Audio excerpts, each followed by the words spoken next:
নমস্কার। আজ আমি তোমাদেরকে ডক্টর বি আর আম্বেদকরের সম্বন্ধে কিছু কথা এই ভিডিওর মাধ্যমে শেয়ার করব। তো প্রথমেই বলে রাখি, ওনার পুরো নাম হচ্ছে ডক্টর ভীমরাও রামজি আম্বেদকর। তো চলো, আমাদের ফার্স্ট পয়েন্ট হচ্ছে ডক্টর ভীমরাও রামজি আম্বেদকর আধুনিক ভারতের অন্যতম স্থপতি। বৈষম্যমূলক সমাজ ব্যবস্থার বিরুদ্ধে লড়াই করে তিনি ভারতের নিপীড়িত ও দলিত মানুষের অধিকার প্রতিষ্ঠা করেছিলেন। এবার আমরা চলে আসি সেকেন্ড পয়েন্ট, তার জন্ম এবং প্রাথমিক জীবন। তিনি 1891 সালের 14 এপ্রিল মধ্যপ্রদেশের মহু সেনানিবাসে জন্মগ্রহণ করেন। তার পিতা রামজি মালোজি সাকপাল এবং মাতা ভীমাবাই। তিনি এক দলিত মাহার পরিবারে জন্মগ্রহণের কারণে শৈশব থেকেই সমাজে তীব্র অস্পৃশ্যতা ও সামাজিক ভেদাভেদের শিকার হন। শত প্রতিকূলতার মধ্যেও তিনি পড়াশোনা চালিয়ে যান।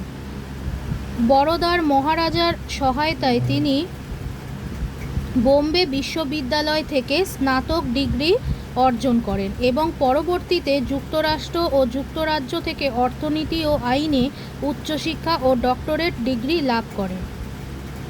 এবার আমরা নেক্সট পয়েন্টে চলে আসি, সমাজ সংস্কার ও আন্দোলন। আম্বেদকর তার সম্পূর্ণ জীবন ভারতের বর্ণপ্রথা ও অস্পৃশ্যতা দূর করার কাজে উৎসর্গ করেন। দলিতদের অধিকার আদায়ে তিনি মূকনায়ক ও বহিষ্কৃত ভারতের মতো পত্রিকা ও বহু সংগঠন প্রতিষ্ঠা করেন। 1927 সালে মহাদ সত্যাগ্রহ এবং 1930 সালে কালারাম মন্দির প্রবেশ আন্দোলনের মাধ্যমে তিনি প্রান্তিক মানুষের অধিকার প্রতিষ্ঠা করেন। 1932 সালে মহাত্মা গান্ধীর সঙ্গে তার পুনা চুক্তি স্বাক্ষরিত হয়, যা দলিতদের রাজনৈতিক প্রতিনিধিত্ব নিশ্চিত করে। এবার আমরা নেক্সট পয়েন্টে চলে আসি, সংবিধান প্রণয়ন ও রাজনৈতিক অবদান। স্বাধীনতার পর 1947 সালে আম্বেদকর ভারতের প্রথম আইন ও বিচারমন্ত্রী নিযুক্ত হন। 1948 সালের 29 আগস্ট তাকে ভারতের সংবিধান খসড়া কমিটির চেয়ারম্যান করা হয়। তার সুযোগ্য নেতৃত্বে ও দূরদর্শিতায় বিশ্বের দীর্ঘতম লিখিত সংবিধান রচিত হয়। এজন্য তাকে ভারতীয় সংবিধানের জনক বলা হয়। তো অনেক সময় প্রশ্ন আসতে পারে যে ভারতীয় সংবিধানের জনক কে? তখন এর অ্যান্সারটা হবে ডক্টর বি আর আম্বেদকর। বৌদ্ধ ধর্মে দীক্ষা ও পরলোক গমন। জীবনের শেষ ভাগে 1956 সালের 14 অক্টোবর তিনি হিন্দু ধর্মের জাতপাত ব্যবস্থার বিরুদ্ধে প্রতিবাদস্বরূপ লক্ষাধিক অনুসারী সহ বৌদ্ধ ধর্ম গ্রহণ করেন। 1956 সালের 6 ডিসেম্বর এই মহান নেতা দিল্লিতে শেষ নিঃশ্বাস ত্যাগ করেন।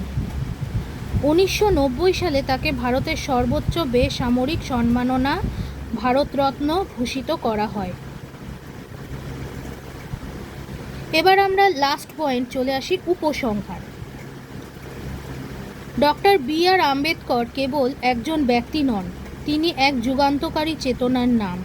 সমতা, স্বাধীনতা ও বন্ধুত্বের ভিত্তিতে একটি ন্যায়পরায়ণ সমাজ গঠনে তার অবদান চিরস্মরণীয় হয়ে থাকবে।